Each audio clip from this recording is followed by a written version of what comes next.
Hello, my name is Gabrielle Zirolli-Logan, and this semester I'm designing an elementary school. The site design is located at 375 Harrison Ave in Boston, Massachusetts. The proposed design reaches 3 levels high and a maximum of 32 feet tall. The lot size is 59,597 square feet, and the building takes up 33,369 square feet of the site. I have oriented the building to have the entrance face in the north-northeast direction. It is bordered by 3 streets. Washington Street to the west is a higher traffic street, and Travelers Street and Harrison Ave to the north and east are lesser traffic streets. I have designed the vehicle route to both enter from and exit to the lesser traffic streets. The building itself then has the main entrance in the front adjacent to the vehicle route and the sidewalk passing through the site. There's a service entrance and loading zone to the southeast of the building and a third general entry to the west by the gym to access the outdoor play area. The outdoor play area will be fenced in for the safety and security of the students. Boston, located in the northeast United States, is a relatively cool climate.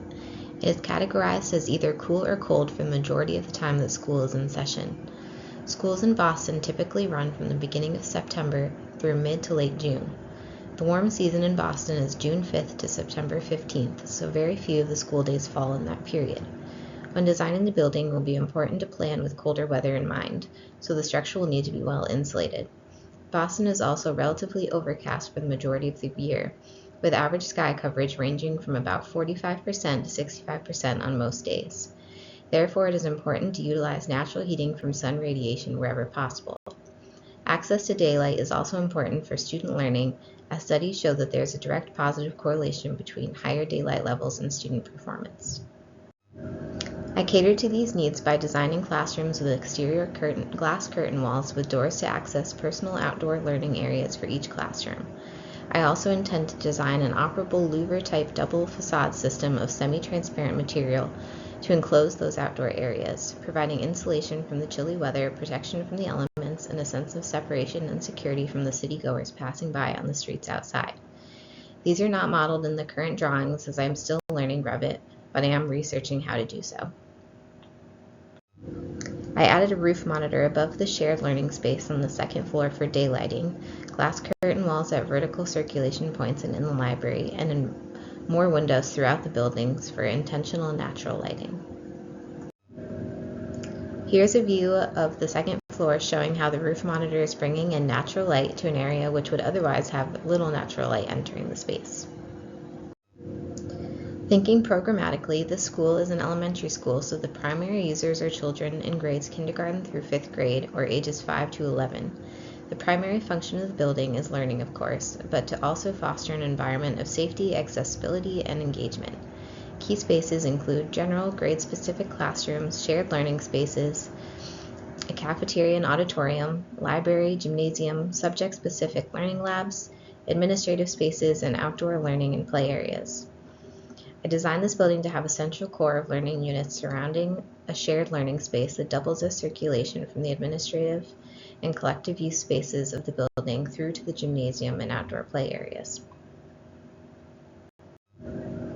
I designed the circulation routes to be minimal and spacious. This allows classrooms to break out from the confines of the typical walls and gather for collaborative work. Additionally, the lack of conventional corridors is a bullying prevention technique, as there are less spaces where a bully will have the opportunity to corner a student.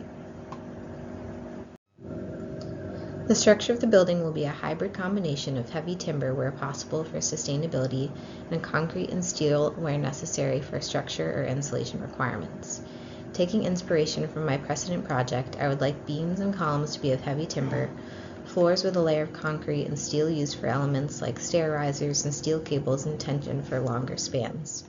My precedent project, the Candida building, however, is located in a much warmer climate, so the heavy timber, which is not a very strong insulator, will not be able to be used in as many places as in the Candida. Circulation was a large influence on the architectural design in that I knew I wanted a circular ramp to be the main route for vertical circulation. To fit all of the spaces necessary for the school and the site while still having an outdoor play area, I knew the building would have to be more than one level. Moving around classes of young children is already a challenging task. I thought a ramp would be a simpler solution for movement between levels than stairs would be. I designed the ramp to be a main feature of the building aesthetically. Here's the first floor plan of the elementary school. Coming in the main entrance, I walled off the entry for security purposes. Visitors will have to check in with the main office before passing through into the school. Coming into the school to the east will be more administrative spaces, including a guidance counselor office, the nurse, a janitorial and storage space, and a faculty lounge. Across from the entry is the cafeteria, which will double as an auditorium with a stage positioned in the corner of the room to leave part of the exterior wall open for windows to allow in natural light. The kitchen is located adjacent to the cafeteria, and students will enter the kitchen to get their food from a food serving line located in the portion of the space. Then to the west of the entry is a cluster of learning units with a shared learning space in the center, giving the circulation another function. To the far west is the gymnasium. Proceeding to level 2, building occupants will exit the ramp and emerge into an open library directly across to the south, or move to the west into the next center of learning units, much like those on the first floor. These units are just moved inward in order to give them what will be an outdoor learning area, with the floor being part of the roof from the level below. The first level will also have the outdoor learning spaces located on the ground level. These spaces will be enclosed by a second building skin. The large ramp will end on the third level, where there will be a large glass curtain wall enclosed area for more shared learning, and it will open up to a planned green roof, which will be utilized for more student learning opportunities. Here are a few 3D views of the building, with the bottom floor level shown in the top right corner and the second level shown in the bottom right. Here's a view of the outdoor play area in the rear west of the building. I added a large garage door to the gymnasium for seamless transition from indoor to outdoor activities. I would like to make sustainability another key focus of the building design. I'd like to utilize sustainable materials heavy timber where possible. Then I would like a portion of the roof to be a green roof to harvest rainwater and positively impact air quality, with solar panels on the roof as well for the building to generate as much of its own energy as possible. I also think the addition of rooftop gardens or greenhouses could double as learning environments for students while positively impacting the environment.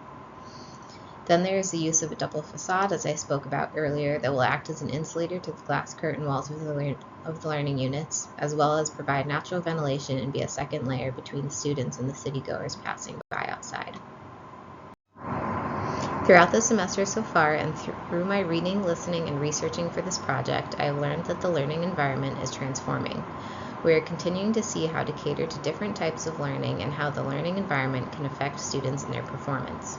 My elementary school was a winding layout of corridors with classrooms of only a few windows where we almost never saw or interacted with students in other classes.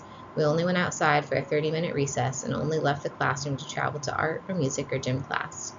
We are learning how important daylight and fresh air is for performance, how group work and the combining of different subjects increases understanding of topics, how moving around instead of sitting at the same desk all day lends to student engagement.